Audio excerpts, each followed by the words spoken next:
یہ کہتے ہیں کسی نے دوسری شادی کے لیے ایک جعلی طلاق نامہ بنوایا،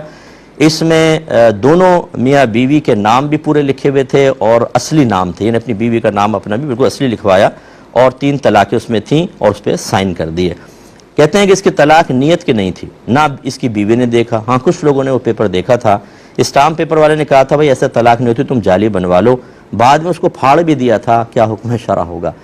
دیکھیں میری گزارش ہے، مسائل جو ہیں اسٹامپ پیپر والے سے نہیں پوچھے جاتے، حرام حلال کے مسائل قصائی سے یا مچھلی والے سے نہیں پوچھے جائیں گے نا، پپو پان والا، ٹیٹا دودھ والا اور البیلا مونگ پھلی والا، ان سے نہیں پوچھے جاتے، علماء سے معلوم کیے جاتے ہیں۔ کورٹ میں اگر کیس لڑنا ہو تو مونگ پھلی والے سے جا کر کہیں گے آپ، ابا جان کا آپریشن کروانا ہو تو پپو پان والا کرے گا، اس سے مشورہ کریں گے آپ، یا ڈاکٹر سے کریں گے، سرجن سے کریں گے، بڑے وکلاء سے کریں گے۔ دین کے معاملے میں جو بول دے کر لیا۔ اب یاد رکھیے اچھی طریقے سے، چاہے مذاق کی نیت ہو، چاہے جعلی آپ نے بنوایا، جب کوئی الفاظ طلاق کے ادا کر دیتا ہے یا طلاق کے الفاظ لکھے ہوں، یعنی طلاق لکھی ہو بیوی کو اور اس سے سائن کر دے، فوراً طلاق پڑ جائے گی، چاہے آپ کی دینے کی نیت تھی یا نہیں تھی، آپ نے بیوی تک نہیں پہنچنے دی، پہلے پھاڑ دیا، اس میں گواہ تھے یا نہیں تھے، ہر صورت میں تینوں طلاقیں واقع ہو گئیں۔ اور میں گزارش کرتا ہوں اب اس اسٹامپ پیپر والے کو جا کے پکڑیں،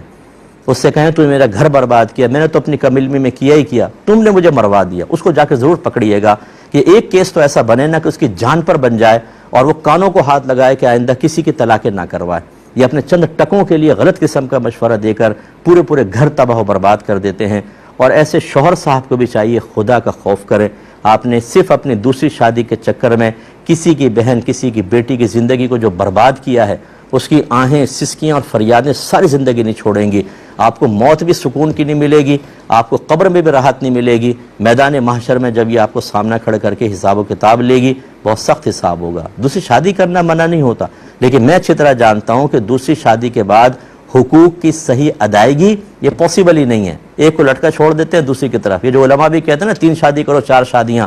اب میں ان کی پرسنل لائف میں تو داخل نہیں ہو سکتا، لیکن میرا اتنا تجربہ ضرور ہے، نہ بچوں پہ توجہ ہوتی ہے نہ بیویوں کے اوپر ہوتی ہے۔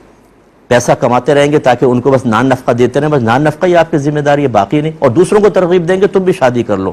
وہ بھی اپنا سر کے بال پورے ختم کروا لے، یہ بالکل صحیح طریقہ نہیں ہوتا۔ سوچ سمجھ کے معاملات کرنے چاہیے۔ سحری ٹائم میں رمضان کے اندر ہمارا ایک شادی کے موضوع پر ایک پروگرام ہوا تھا، جس میں 2 پروگرام کے تھے، خدا را یوٹیوب کے اوپر دیکھ لیجئے گا۔ اور اب یہ والی صورتحال کہ پہلی کو طلاق ہی لکھ دی، اب وہ بیچاری کیا کرے گی، حلالہ کے بغیر آپ اس سے نکاح کر نہیں سکتے، بہت بری صورتحال ہے، اللہ تعالیٰ ہدایت عطا فرمائے۔ تو بہرحال شرعی مسئلہ یہ ہے کہ تینوں طلاقیں واقع ہو گئیں۔